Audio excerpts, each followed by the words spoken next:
nasceu às margens do Nilo.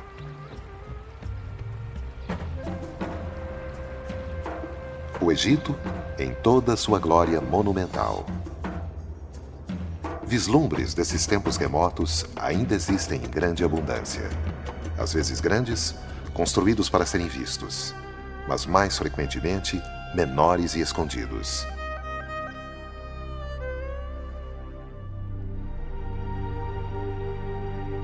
E tudo poderia ter desaparecido sem deixar vestígios se os egípcios não tivessem sido obcecados pela morte e pela preservação do que já havia sido vivo.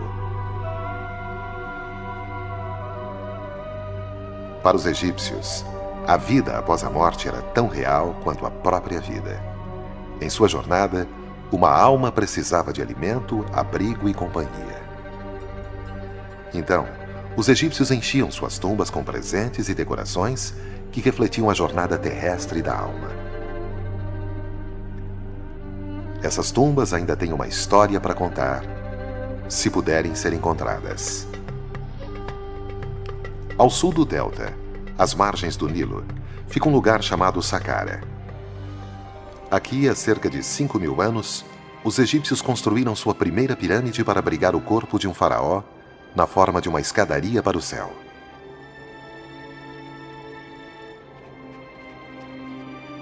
Nos séculos seguintes, milhares de egípcios foram sepultados em Saqqara. E um dos primeiros locais foi a encosta de um despenhadeiro com uma vista privilegiada do Vale do Nilo. Durante o Novo Império, no apogeu do Antigo Egito, pessoas ligadas ao faraó queriam ser sepultadas aqui e eram.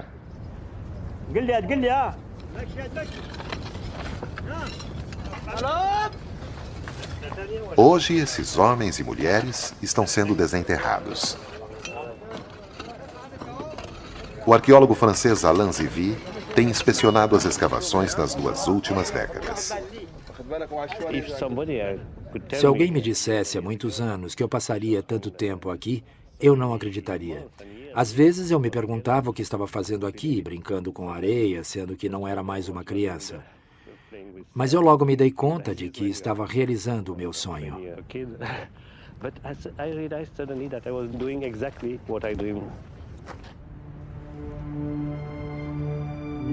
Mas o sonho de Zivie começou mais como um pesadelo.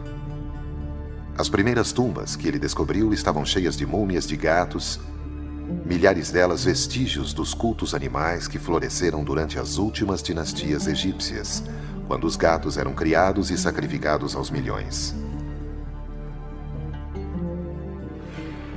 Mas a equipe de Zivie também encontrou outras coisas além de gatos.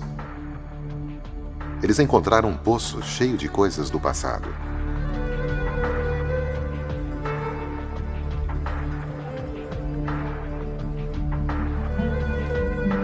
Eles continuaram cavando, alcançando um nível e outro, e mais outro. Então, a uma profundidade de cerca de 21 metros, encontraram algo.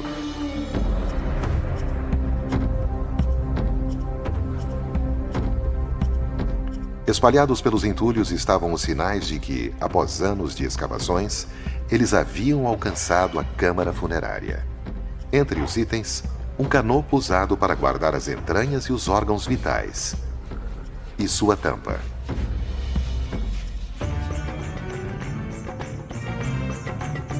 A jarra era feita de alabastro, mas muito do que eles encontraram depois era feito de ouro. Todos esses tesouros e muito mais estavam enterrados com a múmia de um oficial de alta patente que serviu durante o reinado do faraó Akhenaton. Zivie havia encontrado seu primeiro nobre do novo império. Era hora de procurar por mais. A equipe de Zivie foi trabalhar atrás do rochedo. Foram necessários anos para escavar o labirinto de corredores, poços e salas que haviam sido abertos na pedra calcária durante o Novo Império. No caminho, a equipe de Zivie encontrou outras tumbas pertencentes a ricos e famosos do Antigo Egito. E acabaram de descobrir mais uma.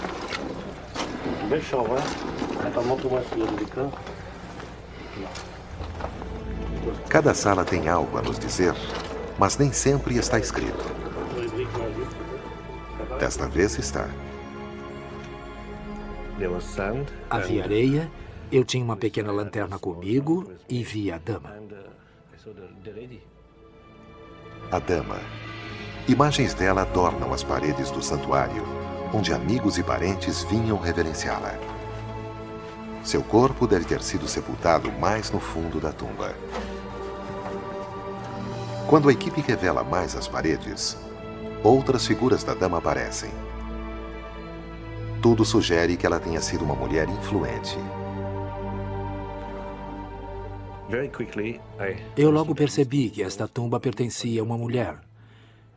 Isso é excepcional porque esta tumba é enorme. Então, com certeza, ela era uma figura importante. Além disso, ela tem muitos títulos que mostram que era muito querida. Eu procurava por um nome e o encontrei aqui, a ama de leite que alimentou a carne do Deus. Zivi traduziu seu nome como Maia e rapidamente entendeu a razão de seu status elevado. Em uma imagem, Maia está frente a frente com um jovem afeminado, usando um ornato para a cabeça típico dos faraós. Esse era o deus que Maia havia alimentado. Seu nome era Tutankhamon, mas o conhecemos hoje como Rei Tut.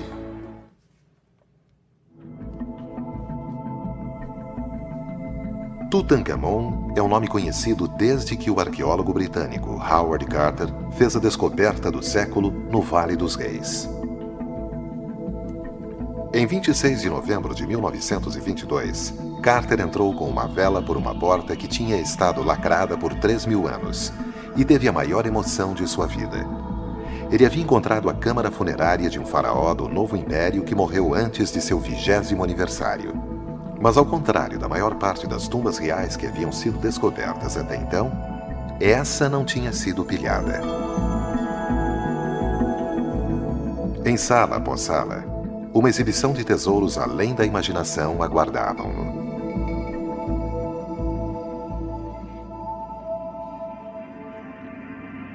Tutankhamon foi sepultado em 3 esquifes de ouro, dentro dos quais havia uma máscara de ouro maciço. Uma estátua de ouro do jovem rei encontrava-se ao lado. Um trono dourado mostrava o rei Tut ao lado de sua noiva criança, possivelmente sua meia-irmã. A descoberta de Carter da tumba de Tutankhamon e seus tesouros nos contou muito sobre a morte do rei menino, mas sempre houve um mistério envolvendo o seu nascimento. Ele provavelmente foi o filho de Akhenaton, o faraó herético que cultuava apenas o sol em vez do panteão de divindades.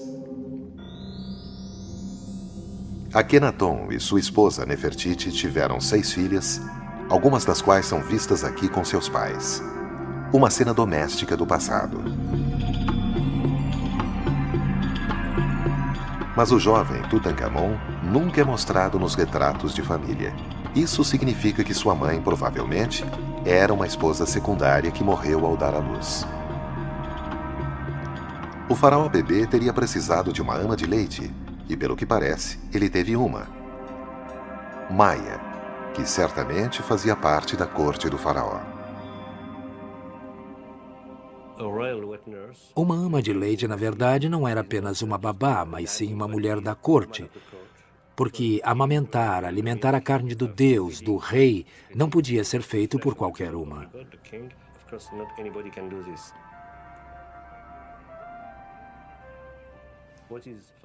O que é fantástico é o amor que se percebe entre essas duas pessoas, principalmente da mulher para com o rei.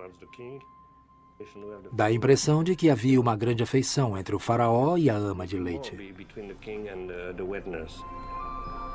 E julgando pela tumba elaborada que foi construída para ela, o rei menino retribuiu essa afeição.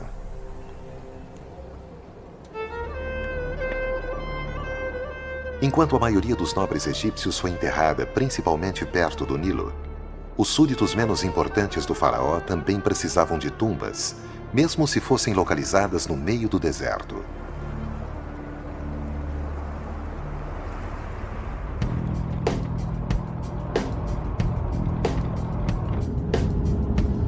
O Dr. Zahi Hawass é o homem mais importante do Egito no que diz respeito a antiguidades. Ele está se dirigindo para o oásis de Baharia, que fica a 5 horas de carro do Cairo. Há milhares de anos, o oásis tem sido uma ilha verde no meio de um mar de areia. Não é muito diferente hoje, exceto pelo vilarejo moderno que substituiu o antigo povoado.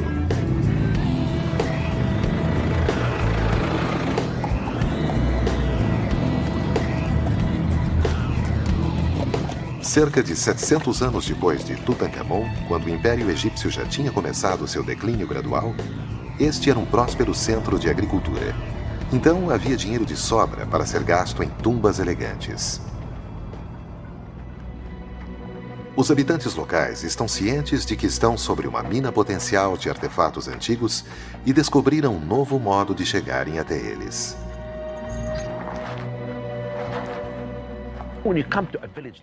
Quando você chega a um vilarejo como este, ouve boatos. Uma tumba significa tesouros, ouro. Essas histórias passam de um a outro e tornam-se grandes. Foi por isso que eles quiseram construir suas casas sobre os tesouros dos faraós. Uma casa construída diretamente sobre uma tumba dava ao seu dono a chance de escavar em seu próprio porão sempre que precisasse vender algo no mercado negro ávido por antiguidades. Essa prática continua até hoje, e Zahi Hawass quer acabar com isso. Então, ele tomou uma decisão polêmica, ordenando que algumas das casas fossem derrubadas. Tomei essa decisão porque nós precisamos proteger este sítio. As casas têm de ser demolidas pela segurança dos monumentos. E as pessoas deveriam entender isso. A segurança e a proteção dos monumentos são o mais importante. As escavações sob o vilarejo moderno continuam a revelar artefatos de um período posterior da história egípcia, quando a Grécia estava se tornando a maior potência. Essa tumba restaurada data de cerca de 600 anos antes de Cristo, durante a 26ª dinastia. O Egito não era mais uma superpotência da região. A influência do faraó havia diminuído. O poder das autoridades locais havia aumentado, principalmente em locais prósperos como Baharia.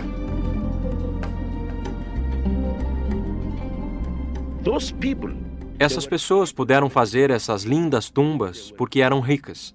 Se nós olharmos o tamanho da tumba e as cenas, veremos que ela é igual àquelas encontradas no Vale dos Reis. Uma das fontes de riqueza de Baharia era um vinho feito de tâmaras, cobiçado em todo o mundo mediterrâneo.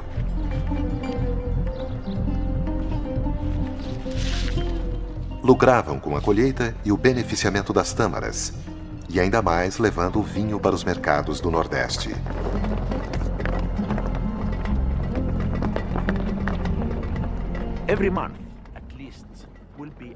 Todo mês, uma grande caravana de asnos saía de Baharia e percorria mais de 300 quilômetros até o Egito Médio. Era uma viagem difícil, mas temos que lembrar que essa jornada significava grandes lucros.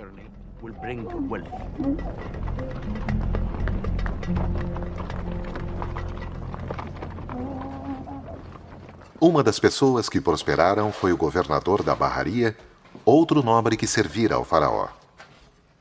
Sua tumba foi descoberta em 1999. As inscrições nas paredes da tumba forneceram novas perspectivas acerca do papel de um administrador provincial no período em que o império estava lentamente chegando ao fim. Este, aparentemente, se considerava praticamente igual ao faraó.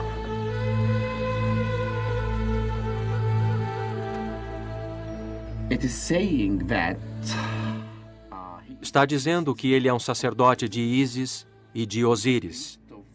E seu nome é Zed-Hon-Wef-Funk. E ele está em frente ao grande Deus. E mostra aqui que ele se tornará um rei na outra vida, porque Osíris está segurando os utensílios do soberano. Agora, Zahi-Hawass está procurando pela tumba da esposa do governador.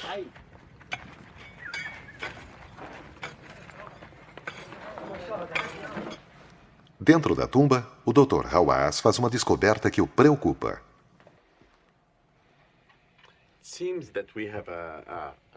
Parece que temos um problema aqui, que eu não tinha percebido antes. E é a existência desse buraco. Eu acredito que talvez no período romano, os saqueadores tenham entrado por esse buraco e roubado a maioria dos artefatos. Pode ser que não encontremos nada nesta sala, e isso vai ser muito ruim, porque não vamos descobrir a função dela. Temos de encontrar alguns artefatos para descobrirmos para que esta sala era usada.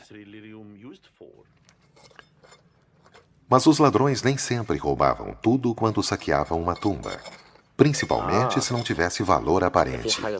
Isso é alabastro. Zahi-Hawass escava um pouco e é recompensado.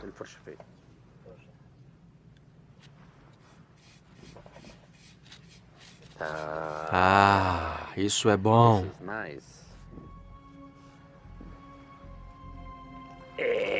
Olha. Ah. É um canopo. É a tampa de um pequeno canopo, o tipo de vaso geralmente enterrado com uma múmia. Para um ladrão, não significava nada. Para o Dr. Hawass, significa que podem estar prestes a encontrar a esposa do governador.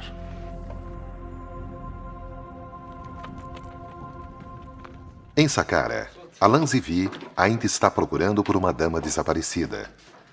Mas a câmara funerária de Maya não está sendo descoberta. E ele continua encontrando gatos.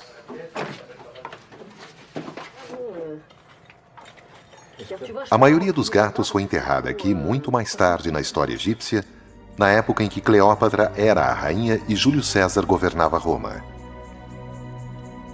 O novo império dos grandes faraós era então uma memória distante. Vivendo sob domínio estrangeiro, os egípcios cada vez mais encontravam consolo em cultos que exigiam sacrifícios de animais. Entre esses cultos, um dos mais populares era o dedicado a Bastet, a deusa gata.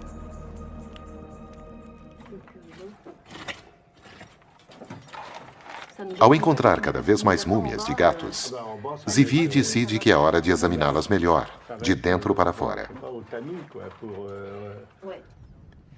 A tarefa é passada a especialistas de outra área, os radiologistas Martini e Roger Lichtenberg.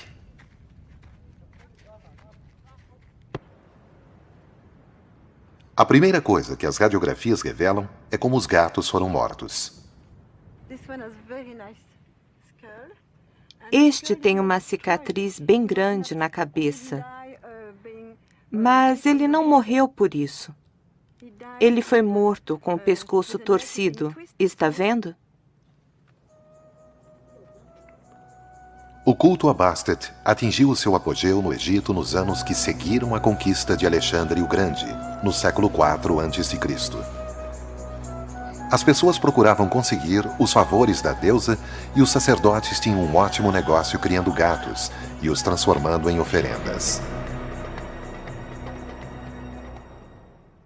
Provavelmente era um gato grande, mas eles não ousavam torcer os pescoços dos gatos grandes. Eles tinham de golpeá-los na cabeça. É um gato muito bonito. Veja isto, muito bonito. Depois de o gato ter sido morto, ele passava pelo tradicional ritual egípcio de mumificação. Os sacerdotes embalsamavam o seu corpo e o enrolavam com linho.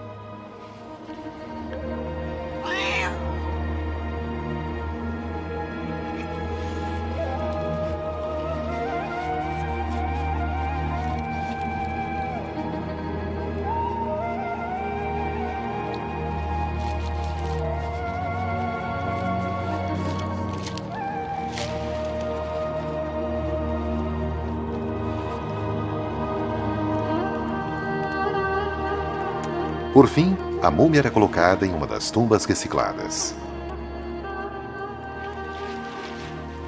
Naturalmente, todo o trabalho executado pelos sacerdotes era pago. E os clientes geralmente recebiam de acordo com o que pagavam. Dependendo de quanto você pagasse, recebia uma múmia pequena ou grande. Se você fosse muito rico e quisesse agradar bastante a deusa, podia comprar uma pilha de gatos, muitos gatos juntos.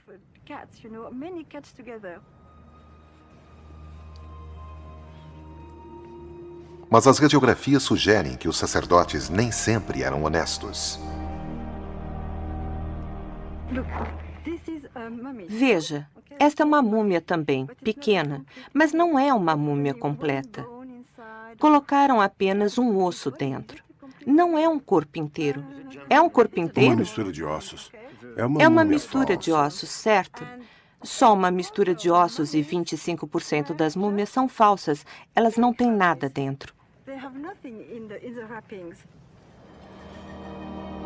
Não se sabe se os sacerdotes estavam usando da boa-fé ou se simplesmente havia uma escassez de gatos.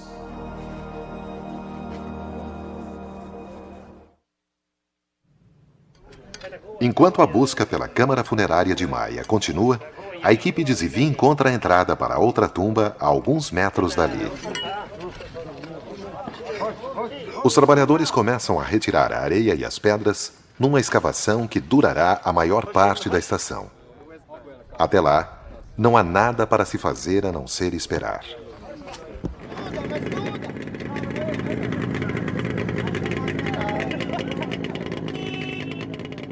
No oeste, a 322 quilômetros dali, em Barraria, a busca pela esposa do governador deu frutos. Os trabalhadores de Zahi Hawass encontram outro sarcófago sob os escombros. Como ele esperava, pertence à esposa do governador, uma mulher chamada Naes. À primeira vista, seus temores de que a tumba havia sido saqueada no passado parecem se confirmar. Mas quando seus restos são examinados mais detalhadamente, outra história surge. Mais de 100 artefatos são descobertos, e a maioria deles é feita de ouro. Estes são alguns dos tesouros que descobrimos e são muito bonitos, como este. Você pode ver que eles colocavam nas unhas, assim.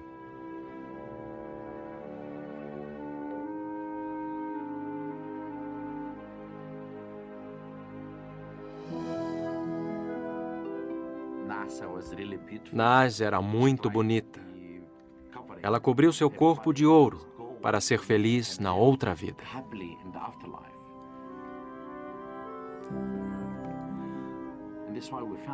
Por isso encontramos muitas peças bonitas como essas, e algumas no formato do que parece ser um escaravelho para mim, mas a interessante é esta. Eles faziam um buraco na lateral e tiravam tudo de dentro do corpo por ali. E eles cobriam esse buraco com pedaços de ouro muito bonitos, como este. E este é pesado. Ele era colocado embaixo da língua.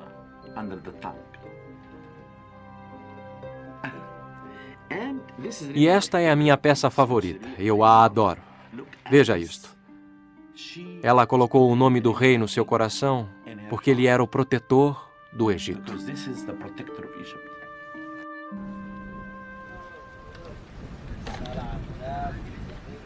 Em Saqqara, os trabalhadores de Zivi encontraram algo extraordinário sob a areia. Uma estrutura retangular construída milhares de anos atrás, bem em frente ao rochedo. É um santuário parcialmente construído e parcialmente lavrado na rocha. E a grande surpresa foi ver as condições das paredes, que são realmente incríveis. Vou abrir as cortinas. Não é um show. As cortinas estão aqui não para o show, mas para protegê-lo da poeira, dos visitantes e tudo mais. Mas é claro que o torna ainda mais espetacular. Vocês podem vê-lo agora. Desculpem. Como podem ver, grande parte do santuário está aqui. É realmente maravilhoso.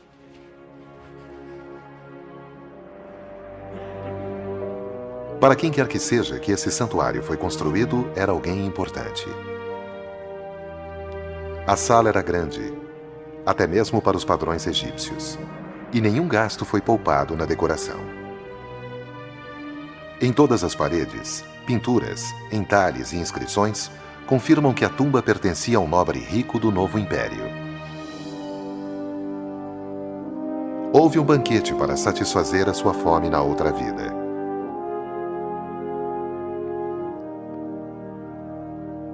Servos para realizarem o que quer que ele desejasse.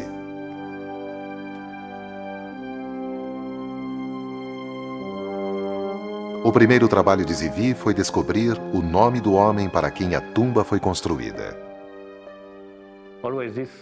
Sempre tenho essa obsessão ao entrar em uma tumba. Onde está o nome? 2 falcões sobre uma base. É Neti Jerui Mes. É assim que se lê. Há muitas interpretações. Eu escolho Neti Jerui Mes, o homem que nasceu dos 2 deuses. Os 2 deuses são Horus e Seti. Zivi não conhece o nome de Neti Jerui Mes, quem ele era ou que tipo de serviço ele prestava ao faraó. Pode-se ver o nome do homem Neti Jerui Mes aqui e aqui. Outras inscrições em uma coluna caída sugerem que Neti Jerui Mes era um homem culto, influente e letrado. Há muitos epítetos, isso é, um homem de sabedoria, um homem que sabe como falar, como escrever. Parece que ele realmente tinha orgulho de sua cultura. Neti Jerui Mes tinha uma habilidade que poucos em sua sociedade possuíam. Ele sabia escrever. E só isso já teria lhe assegurado uma alta posição. Ler e escrever. A capacidade de escrever é fonte de poder em muitas sociedades e também no Antigo Egito. Ele foi alguém que podia escrever. Mas Zivi está seguro de que Neti Jerui Mes deve ter sido mais do que um mero escriba para ter merecido uma tumba tão opulenta. Ele, obviamente, havia servido ao faraó. E bem, mas de que forma?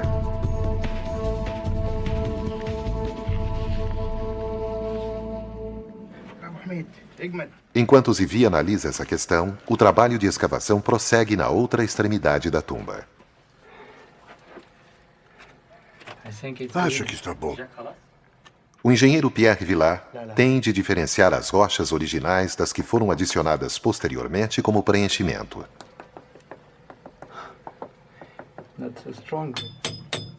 Todos estão cientes de que incontáveis toneladas de pedra calcária estão sobre eles.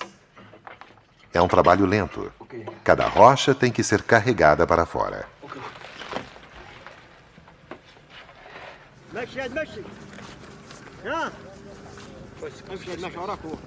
Mas finalmente, eles abrem caminho e encontram algo.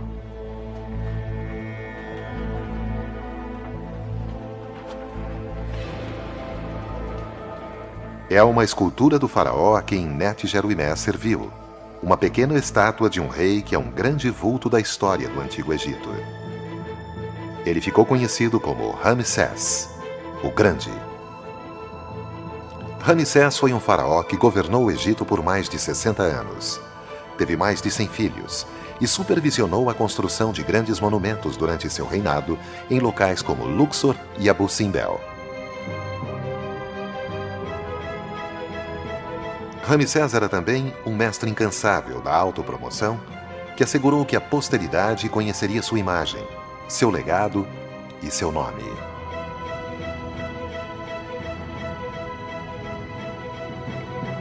O fato de Neti Jerui Mes ter trabalhado para o maior de todos os faraós do Egito foi uma informação vital. E mais descobertas estavam por vir.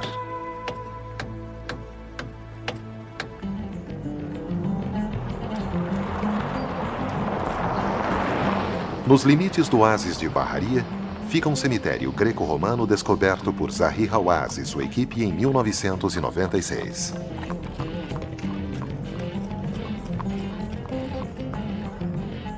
O Dr. Hawass voltou para ver como as escavações estão indo. Ele escolheu o arqueólogo egípcio Tarek El Awadi para inspecionar o trabalho. O cemitério cobre cerca de 36 quilômetros quadrados cobertos por toneladas de areia. Qualquer lugar em que você escavar aqui encontrará uma tumba. Se você olhar para o chão, encontrará montículos em todos os lugares. Nos montículos podem ser encontrados artefatos como cerâmicas, o que significa que há algo embaixo. Portanto, se você olhar para esta área, você apenas coloca a mão na areia e pode encontrar a entrada da tumba. Então, as escavações começam, e é importante que se tome muito cuidado quando se escava, porque há muitas múmias embaixo. O cemitério foi descoberto por acidente quando um asno pisou em um buraco e revelou uma tumba.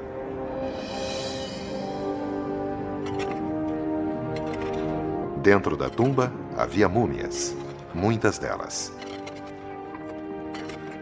A maioria era dourada e em condições incrivelmente boas.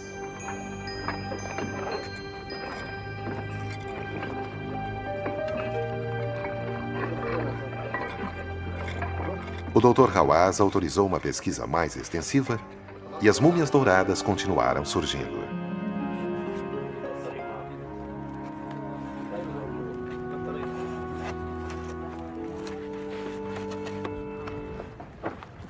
Tarek fez inúmeras novas descobertas e Zahi Hawass está ansioso para dar uma olhada.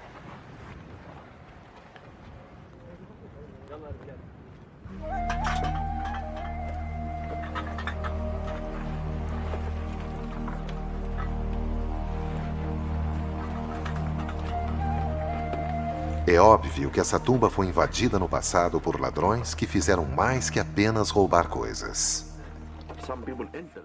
Algumas pessoas entraram aqui e tentaram quebrar todas as cabeças das múmias. É muito estranho, você pode ver que todas as múmias aqui estão sem cabeça. Veja esta múmia de criança. Ela não tem cabeça. Atrás de mim, a cabeça foi cortada. E a desta também foi cortada. Parece que alguém nos tempos antigos, ou nos tempos modernos, estava procurando alguma coisa dentro.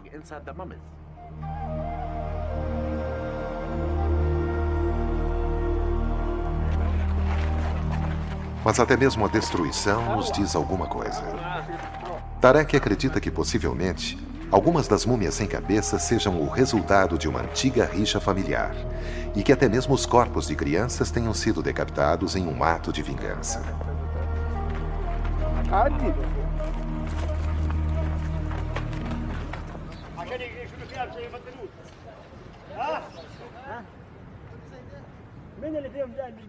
Em Saqqara, as rochas continuam a ser retiradas da tumba e a equipe de Zivi fez uma nova descoberta. Atrás da pequena escultura de Ramsés e presa a ela, eles encontraram outra estátua. Sobre o pequeno faraó, uma cabeça de tamanho natural de uma vaca, a deusa Hathor. E Zivi não poderia ficar mais encantado.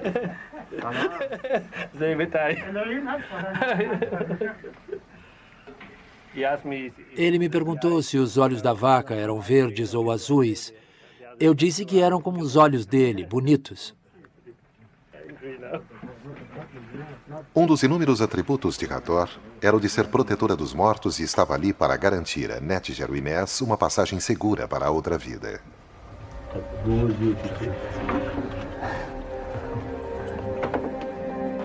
A sua presença na tumba confirma a suspeita de Zivi de que o misterioso Netjeruimés desempenhou um importante papel político durante o reinado do grande faraó.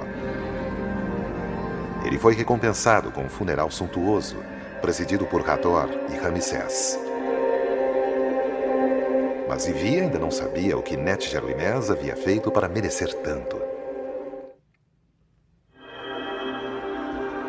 Na busca por mais pistas sobre a identidade de Netjeruimés, Zivi viaja para a antiga capital do Egito, Tebas.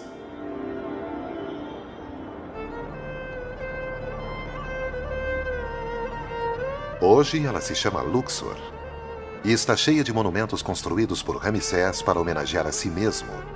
Então pode ser que Netjeruimés seja mencionado em algum lugar.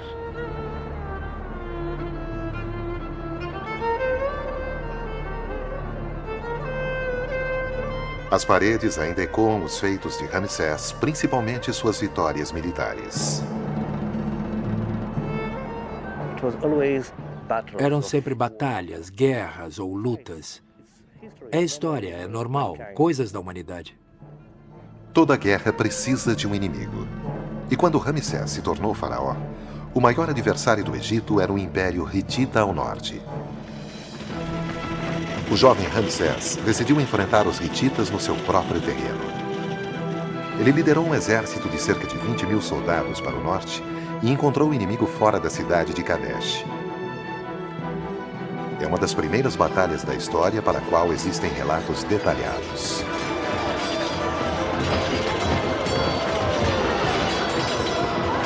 Os espiões hititas fizeram os egípcios caírem em uma emboscada. Ramsés e algumas centenas de homens foram separados do resto do exército e aprisionados perto do rio Orontes.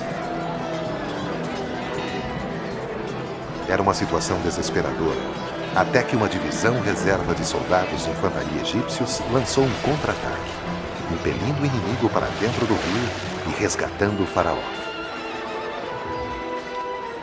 Ramsés retornou ao Egito e imediatamente proclamou uma grande vitória.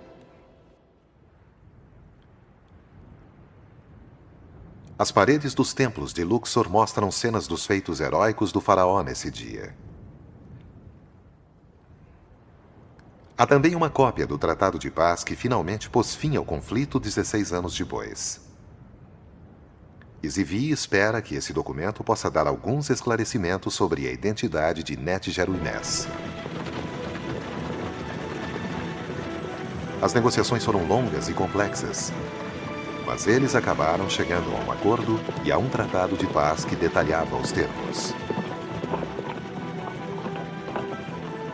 3 enviados egípcios se juntaram a 3 diplomatas hititas para carregarem uma cópia do tratado até a capital do Egito.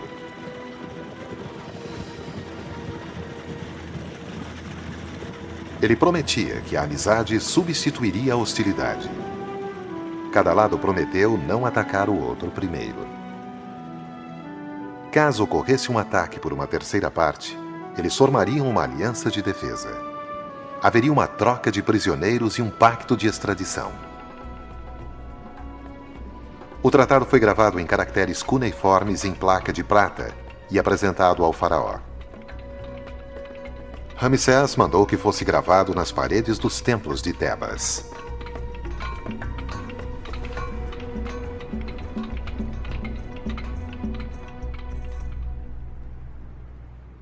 Zivi está aqui para ver se consegue encontrar o nome do homem que liderou a equipe de negociação egípcia e trouxe o tratado para Ramsés.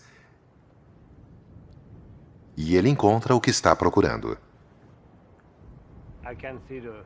Posso ver a palavra enviados, e depois disso temos talvez a cabeça de um falcão, que pode ser parte do nome de Netjeruimés. Podemos comparar com as inscrições. É como a Bíblia para os textos desse período. Então aqui temos o Tratado de Paz, e esse pode ser o nome de Netjeruimés. 2 falcões sobre uma base de Netjeruimés, o homem que estabeleceu a paz entre os 2 grandes impérios e foi generosamente recompensado na outra vida. É o resgate de uma figura histórica. Isso é fantástico para mim. Talvez tão importante quanto a vaca de Hathor ou a estátua. Não é apenas uma obra-prima excepcional, não é apenas uma linda tumba, é história. Com o problema da identidade do dono da tumba finalmente solucionado, o trabalho de libertação de Hathor de sua prisão de pedra prossegue.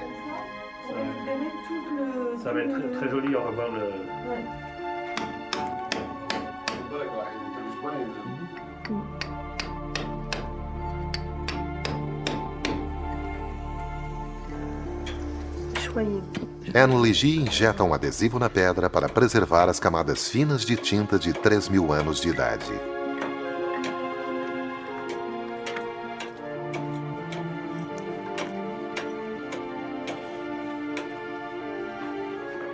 E então, um dia, o trabalho é concluído. Hathor foi restaurada. Para Lanzivie, o trabalho dessa estação terminou. Outra tumba do Novo Império foi encontrada e voltou ao seu antigo esplendor. Mas um dos homens do rei foi identificado graças aos presentes que ele levou para outra vida.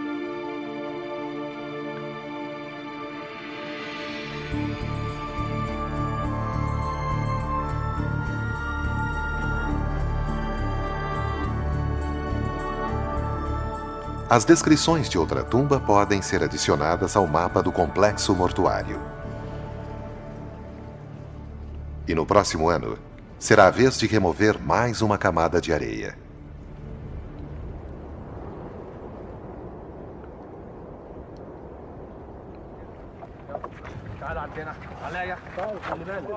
No oeste, em Bahariya, Tarek encontrou outra tumba.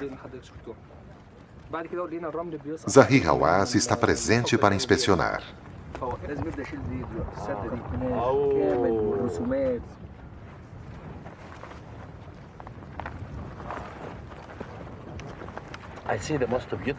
É a múmia mais bonita que eu já vi.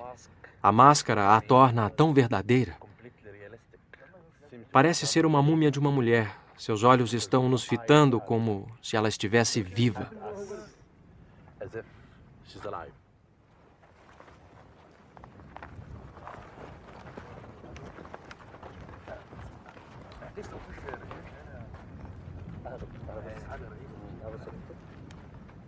Sou um homem de sorte porque encontrei essa tumba. E isso é algo incrível.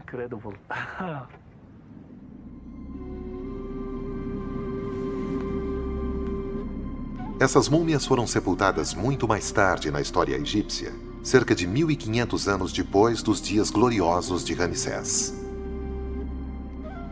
A civilização que havia existido por 3.000 anos estava quase chegando ao fim. Mas embora a cultura que havia unido o povo à terra estivesse desvanecendo, a obsessão dos egípcios pela morte e pela outra vida permanecia tão forte como sempre.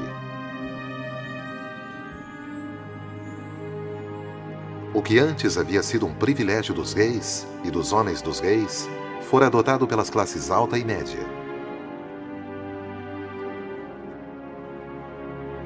Então, qualquer um que tivesse dinheiro podia construir uma tumba e ter um funeral de estilo.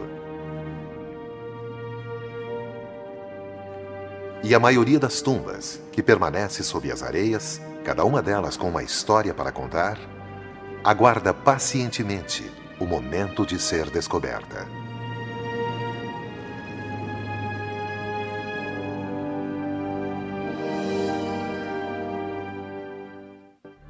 Versão Marshmallow São Paulo.